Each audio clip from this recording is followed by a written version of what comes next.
Seja bem-vindo a mais um podcast da LeaderMed. Eu nem sei qual é o número desse podcast, porque a gente já fez tantos que eu já nem sei mais qual que é. Se o João lembrar, depois ele fala aí pra gente. Mas hoje a gente vai falar de um assunto polêmicozinho aí, que é a respeito do afastamento previdenciário. Mas antes de nós falarmos, não esquece de curtir, compartilhar, dar joinha, se inscrever, deixar sua dúvida aí, nos seguir lá no Instagram, é @LeaderMedOficial, @LeaderMedOficial, nos segue lá e deixa lá também suas perguntas sobre o tema e a gente vai estar respondendo na medida do possível. Tá certo? Então aqui de novo aqui com meu amigo, Dr. João. Doutor, e aí? Preparado? Vamos lá, Celso. Isso aí é complexo esse tema, hein? Afastamento previdenciário. Vamos lá. A pergunta de praxe. O que é um afastamento previdenciário? Celso, qualquer trabalhador que fique afastado das suas atividades laborais por um período acima de 15 dias, sendo por doença, ele tem direito a ser afastado pelo INSS. Desde que ele seja CLT, né? Desde que ele seja CLT. No nosso caso, tá, Celso? Tá. Porque se o autônomo paga também o INSS, ele tem direito também. Tem direito também. Tá? O MEI também. O MEI também. Tá. Então, todos aqueles que pagam o INSS têm direito. Tá? É lógico que existem prazos de contribuição mínima para você ter esse direito. Tá? Tá certo. Mas aí o que precisa? Precisa de um documento médico ou até de um dentista, mas na grande maioria médico, que comprove a necessidade de um afastamento superior a 15 dias. Ou, como muitos dizem, igual ou maior do que 16 dias. Isso aí já dá direito ao afastamento pelo INSS. Tá.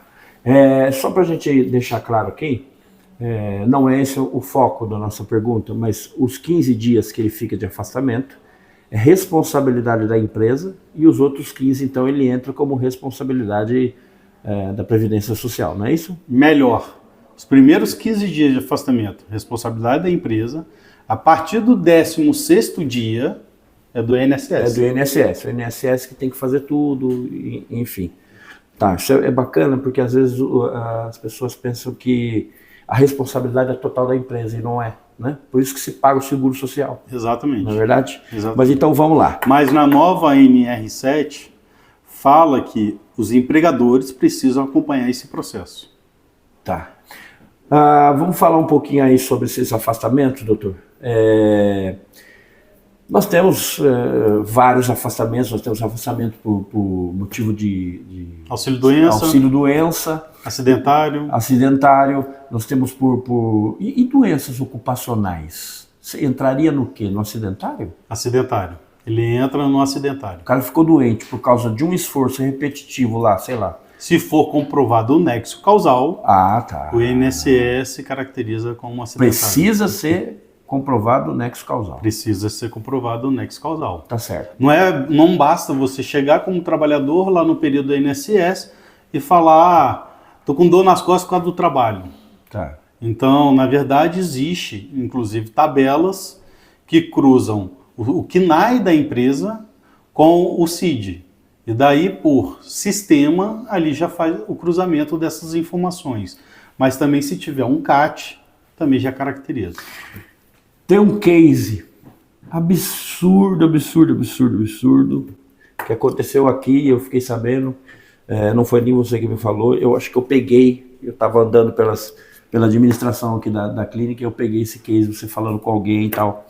O cara teve um afastamento por doença, certo? Não é doença no trabalho, ele teve não me lembro o que foi, acho que ele caiu de moto no fim de semana, alguma coisa assim, quebrou o pé, alguma coisa. E venceu o auxílio-doença dele, o INSS deu alta para ele, e aí ele veio passar com o senhor aqui. Chegando aqui, lógico, se o INSS deu alta para o cara, você não vai dar alta para o cara? Depois você me explica. Você deu alta e ele falou que não, que quem sabe da vida dele era ele, que ele não estava apto para trabalhar. E aí a reivindicação dele era para que alguém pagasse o salário dele. né? Como é que funciona isso aí? Então, por exemplo, eu afastei hoje, fico 40, 50 dias afastado, não renovo o meu benefício. A partir daí, o que acontece? Vamos trazer isso de uma forma mais prática. Mais prática. Vamos imaginar que um paciente fez uma cirurgia de apendicite. Geralmente, o cirurgião, quando é aberta, afasta aí de 30 a 60 dias. A empresa vai considerar os 15 primeiros dias de atestado, vai pagar esses 15 primeiros dias. A partir do 16º dia, a responsabilidade do trabalhador provar para o INSS a sua incapacidade. Porque é um conceito muito importante que a gente tem que ter, tá, Celso? O INSS considera capacidade de trabalhar ou não. Certo. O médico do trabalho, ele considera a aptidão para exercer aquela função. Certo. Tá? Então vamos imaginar que esse paciente de apendicectomia entregou um atestado de 60 dias. A empresa pagou os primeiros 15 dias, a partir do 16º dia, ele precisa juntar a documentação e provar pro INSS que ele está incapaz. Vamos imaginar que o INSS, que isso é comum, porque o INSS não obrigatoriamente precisa seguir o que está no atestado. Vamos imaginar que o INSS considerou que ele está capaz no 30º dia, lembrando que é um atestado de 60 dias. Ele indefere o benefício para aquela data de 30 dias. Existe a hierarquia dos atestados médicos. É isso que eu ia falar. Então, de cima para baixo, numa pirâmide, você tem as decisões do perito do INSS, decisão do médico do trabalho, decisão do médico particular e decisão no lugar do médico particular, do médico assistente do SUS, e o último é o particular. Ah, tá. Então, só reformulando. Em cima está o perito previdenciário, o médico do trabalho abaixo do médico do trabalho, o médico do SUS assistencial, e abaixo do médico do SUS, o médico assistencial particular. Tá? Então, se o INSS considerou capaz, e nesse período, no documento, na comunicação de decisão do INSS, veio o prazo para ele entrar com recurso, se ele não entrou, ele tem que voltar a trabalhar. Nem que para isso o médico do trabalho analise o caso e faça algumas recomendações ou adequações na atividade que ele vai fazer. Então, se for um pedreiro e o médico do trabalho, no momento do exame de retorno ao trabalho, vê que a atividade dele é de bater laje o dia inteiro, o médico do trabalho vai ter que fazer a recomendação dele, por exemplo, não fazer agachamentos, não pegar pesos. Então, faz essa recomendação para que haja adequação e um retorno adequado ao trabalho. É o famoso serviço compatível, né? Exato. Fala, né? E se isso não ocorrer, Celso, eu vou te falar na nossa prática mesmo. Inclusive, nós já gravamos um vídeo aqui que é sobre o limbo previdenciário. Exatamente. Então, se o médico do trabalho ou o médico examinador não seguir a decisão do INSS, ele corre o risco de entrar no limbo previdenciário. O que é isso? O trabalhador fica sem receber do INSS e as portas da empresa estão fechadas para ele e ele vai ficar sem receber também. E como que ele vai pagar as contas dele? Exatamente. E isso é um processo que vai ocorrendo e o trabalhador, 2, 3 anos depois, entra na justiça e a empresa tem que pagar tudo com juros e danos. Exatamente. Eu ia só dar uma... Então assista um pouquinho o nosso vídeo do limbo previdenciário, que a gente falou bastante sobre isso. Falou sobre isso mesmo, o limbo previdenciário. É importante até você falar a respeito aí da responsabilidade da empresa quando se cai no limbo previdenciário. A responsabilidade não é mais do INSS.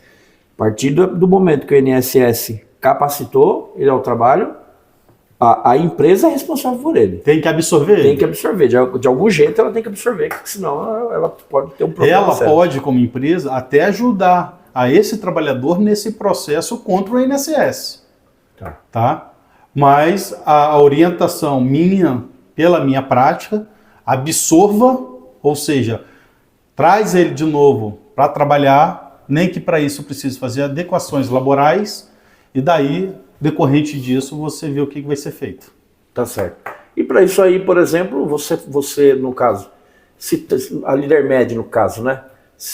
tendo um case desse, embora a gente já teve alguns, né, e resolvemos. São vários, todo dia chega. Então, a gente consegue resolver, nós temos a solução para esses casos aí, tá? É importante falar, é para me parar de bater a caneta, é importante falar, João, do que não é o limbo previdente. Pegou aqui, exatamente. Eu vi você falando. Quer dizer, o médico deu ALP, o médico deu apto, o INSS capacitou e o cara falou, não, mas eu não tenho condição de trabalhar. E aí ele não foi trabalhar. É direito dele, a partir daquele momento, pegar um novo atestado. Com o médico assistente dele. Certo. E daí ele vai pleitear tudo ao INSS. Mas fica caracterizado que a empresa está de portas abertas para ele, entendeu? Isso não é limbo previdenciário. Não, por quê? O médico do trabalho adequou as necessidades dele para ele voltar a trabalhar. Ele não quis. Ele que está assumindo a responsabilidade de falar que ele não tem condição. Então ele apresenta um novo atestado. Tá. Isso é direito dele. Ok. Tá? Bom, o processo de solicitação, você já falou para nós. Os documentos necessários para solicitar o afastamento, você falou aí, tem que ter um relatório do médico do SUS ou do médico particular, né? Exato. Que seria e pode ser o médico do trabalho também. Pode também. O médico do trabalho pode afastar também. Pode afastar. Pode afastar. Tá.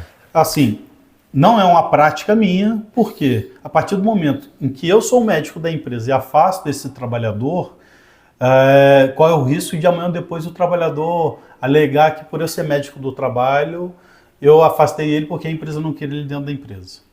E eu acabo assumindo ele como um paciente meu. Então não é uma prática minha, mas vamos imaginar que um paciente sofreu um acidente de moto, foi atendido pelo médico assistencial e o médico assistencial não deu a ele o tempo necessário para poder recuperar as suas funções laborais. Eu, como médico de trabalho, eu posso dar esse documento, não tem nenhum impeditivo legal para isso. Interessante você falar. Até porque nós temos que lembrar que antes de médico de trabalho nós somos médicos, né? Exatamente. Inclusive, você falando, eu tive um caso mais ou menos uns 15 anos atrás, 20 anos atrás, aí, a gente já trabalhava junto, se eu não me engano, mas não foi na empresa que nós trabalhávamos. Foi uma outra que eu fazia plantão. E o médico do trabalho, depois eu te falo o nome dele, não vou falar agora aqui, porque senão ele vai assistir e depois pode dar problema. Mas ele afastou um funcionário por 30 dias por problemas psiquiátricos. O cara ficou muito bravo, cara. E pôs na justiça porque ele se sentiu humilhado. É isso aí que você estava falando. Exatamente. Então precisa ter um cuidado, né? O médico do trabalho precisa ter uma certa expertise nisso aí, né? Não é só chegar e canetar e pronto, né, João? Celso, porque você está assumindo o paciente, entendeu? E outra, a gente precisa ter claro o conceito que o atestado médico, ele é um documento em que declara que o colaborador precisa estar em casa em repouso para tratamento. Então, vamos imaginar que o médico de trabalho fez isso, mas ele tratou o paciente? Pois é, não tratou nada. Mandou para fora. E aí? Indicou um psiquiatra e mandou. Aí mas não poderia dar um atestado só de 3 dias e fazer todo o relatório, e um médico do trabalho estando dentro da empresa já conseguiu o contato de um psiquiatra, já fazer o agendamento, facilitar todo esse trâmite? Podia fazer isso aí. Mas não, o cara faz tudo, 30 dias, mandou, se lascou. Não, é isso mesmo. Você fez, se ferrou, né? Vamos lá. E os deveres do colaborador, quando ele recebe o atestado, o afastamento, quantos dias ele tem para apresentar esse atestado na empresa? Você tem esse número de dias? Por exemplo, eu afastei hoje, tá? Estou com o atestado aqui de 45 dias. Quanto tempo eu tenho para ir lá e mostrar esse atestado? Na legislação não preconiza. Não preconiza? Não. Então, o que a gente orienta aos nossos clientes? Conversar com o seu advogado e fazer um documento, um contrato, no momento que você está contratando, lá você deixar isso claro. Então, tem empresas que utilizam 24 horas, 48 horas, mas fiquem sabendo que isso na lei não está previsto. Então, algumas empresas alegam que não vai aceitar o atestado porque ultrapassou o prazo. Aí é aquela história, né? Entra na justiça, a decisão do juiz, a gente não sabe o que vai vir, porque não tem na lei isso claro. Até porque também, às vezes, eu fico vendo assim, o juiz não tem conhecimento técnico para julgar um caso de doença, né? Mas ele acaba puxando peritos de fora e tal. Mas nesse caso aí, Celso, é o preto no branco. Na lei não fala nada que tem prazo para entrega. Tá certo. É isso mesmo. É uma lacuna, né? Deixa eu te perguntar outra coisa. O processo do retorno ao trabalho. Se ele recebeu alta, ou a alta está prevista para daqui 10 dias, e ele não vai fazer um novo pedido para perícia médica para ele continuar afastado. Ele tem que avisar o INSS que ele não precisa, só esperar vencer o prazo, se apresentar na empresa. Como é que funciona esse processo? O correto é comunicar a empresa, enviar para a empresa esse comunicado de decisão do INSS, porque o que a NR7 fala em relação ao exame de retorno ao trabalho? Ele tem que ser feito antes do primeiro dia de retorno ao trabalho. Então, o correto hoje, porque isso foi uma mudança na nova NR, hoje é fazer o exame de retorno ao trabalho antes do primeiro dia. Antes, a legislação anterior, o retorno ao trabalho tinha que ser no primeiro dia de retorno. Agora a NR7 preconiza que seja feito antes do primeiro dia de trabalho. Tá certo. Aí ele chega lá na empresa, a empresa não pode simplesmente falar para ele, vai trabalhar. Não, tem que fazer o exame de retorno ao trabalho. Tem que fazer, é obrigatório. Obrigatório. E nesses exames, o que ele precisa apresentar, por exemplo, para você? Nesse retorno? Celso, depende de cada caso, né? Então, por exemplo, é um caso ortopédico, tá? Em que ficou afastado 30 dias, num antebraço. O próprio atestado do médico assistente já falava 30 dias, o INSS seguiu, você vai analisar o caso, vai ver se ele está em condições de voltar a trabalhar de forma plena ou não, ou se precisa fazer alguma adequação. Então, de documentação para o retorno ao trabalho, o que eu sempre peço é o documento de alta, tanto do médico assistente como do INSS, e, se possível, os documentos que levaram ao afastamento para eu entender o caso. Basicamente isso. Basicamente isso aí. Tá certo. Eu ia colocar o senhor uma sinuca de bico. Não sei se vale a pena, deixa eu pensar. Vou pôr. Lá vem. Eu gosto. Vamos lá. Voltei ao trabalho. Toma aqui meu atestado de alta médica. E toma aqui meu atestado assistencial de não alta médica. E aí? Eu analiso a data. Como assim? Qual a data? Vamos imaginar que a sua perícia foi hoje. Hoje. E hoje foi dado o indeferimento do seu benefício, ou seja, o INSS te assumiu até hoje. Tá. E se o seu relatório do seu médico assistente foi de ontem, quer dizer que a perícia já analisou esse relatório e não seguiu o que está lá. E se for posterior? Se for posterior, aí sim a gente tem que considerar. Tá, você considera, mas mesmo assim... Apto no ASO, porque eu estou abrindo as portas da empresa para o retorno desse colaborador, porém ele está alegando que o médico assistente dele fala que ele precisa de mais tempo de repouso para recuperar a sua saúde. Aí vem do bom relacionamento que a Lidermed tem com seus clientes, que é a questão de entrar em contato, tem alguma tarefa que ele possa ficar mais tranquilo, mas que ele se sinta útil. Exatamente. Né? Aí vem um bom relacionamento. Não, o que a gente fala, não pegue esse colaborador e coloque ele numa salinha de vidro, né? Porque isso aí vai dar autodiscriminatório. Exatamente, isso aí dá problema de assédio moral. Tá, vamos lá. Bom, João, o que nós temos... Pode falar. Já que você está falando aí, tem uma coisa que a gente não falou lá no começo, tá? Pode ser um afastamento superior a 15 dias de forma contínua, ou pode ser também afastamentos em que a somatória dos dias ultrapasse 15 dias num período corrido de 60 dias. Tá. Sendo que as causas possuem relação. É os mesmos códigos de doença de relação. Então vamos imaginar um paciente que traz um atestado de 2 dias e com dorsalgia. Trabalha um dia, vai e manda mais outro atestado de 3 dias por causa de um outro CID relacionado à parte ortopédica. Depois trabalha 2 dias, depois apresenta um de 5 dias por a outra mesma causa coisa. ortopédica, CIDs diferentes, porém com relação. Com relação. Nesse período de 60 dias, se a somatória desses atestados ultrapassar 16 dias, também tem direito ao INSS. Tem direito, ele pode entrar no INSS. Exato. Tá. A gente falou muito de doenças, né? Auxílio-doença. Agora vamos falar um pouquinho sobre acidente de trabalho. Que isso aí a gente tem bastante case aí e é sempre um problema. Geralmente os acidentes de trabalho a gente sabe que sempre acontece por imprudência, imperícia e, agora não me lembro o outro. Negligência. E negligência, certo? Mas o cara se acidenta dentro da fábrica, a responsabilidade, ou dentro da empresa, a responsabilidade é dela. Se acidentou, abriu o CAT, afastou, foi para o INSS, passou o seu período lá, retornou para você, como é que é? O mesmo procedimento? Mesmo procedimento. Sendo que, quando vem declarado pelo INSS acidente do trabalho ou doença ocupacional, esse trabalhador tem estabilidade de pelo menos 1 ano. Ou seja, você não pode mandar esse cara embora.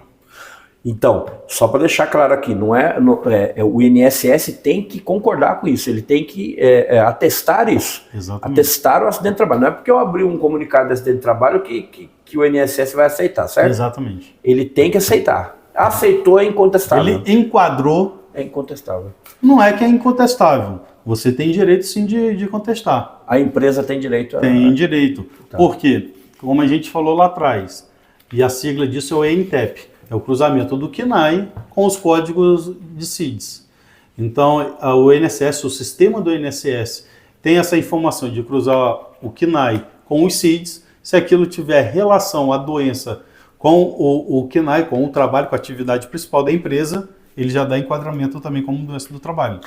E daí, se a empresa não entende o nexo causal, ou seja, não entende que essa causa está relacionada ao trabalho, ele tem direito a entrar com recurso sim. Tá. E nós, né? Como médico do trabalho, tudo bem, como que a gente consegue ajudar a empresa num caso desse aí?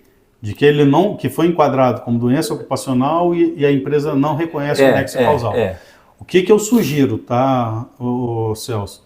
Primeira coisa, chamar o advogado da empresa para perto, trabalhista, certo. Porque isso tem que ser uma estratégia em comum. Mas entra o médico do trabalho. Entra o médico do trabalho passando as informações necessárias médicas para o advogado e o advogado fazer todo o processo da forma correta. Eu até brinco, igual os advogados escrevem bonitos, coisas que nós médicos não temos essa capacidade. Então escrever bonitinho para o INSS o recurso. E fazer todo o processo de protocolar isso junto ao INSS. Esse negócio de afastamento previdenciário é um assunto muito longo, complexo. A gente já fez um vídeo sobre isso, já fez um podcast sobre isso. Estamos falando novamente sobre isso, porque, na verdade, embora seja um assunto complexo, João, eu vejo também que é um negócio muito corriqueiro.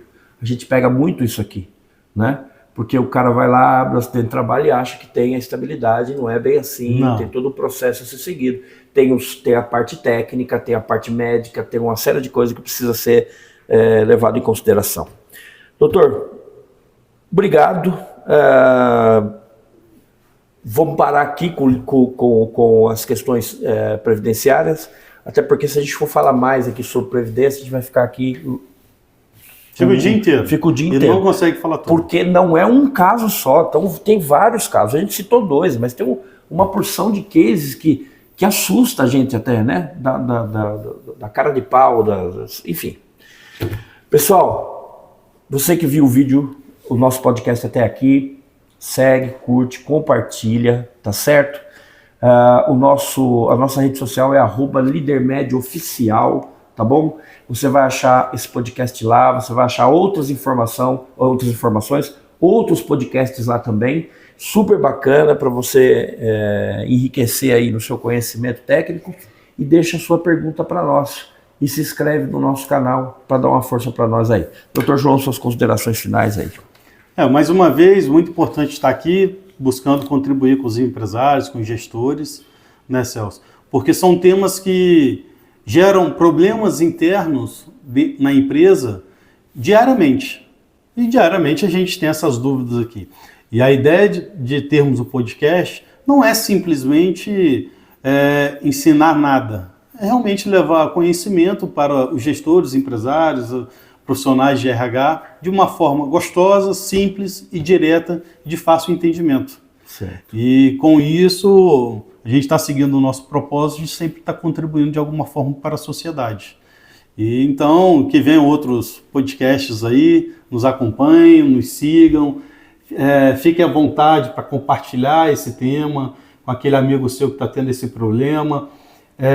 Da mesma forma, mande para a gente as dúvidas, outros temas, o que você gostaria que seja abordado aqui pela gente. Gratidão mais uma vez.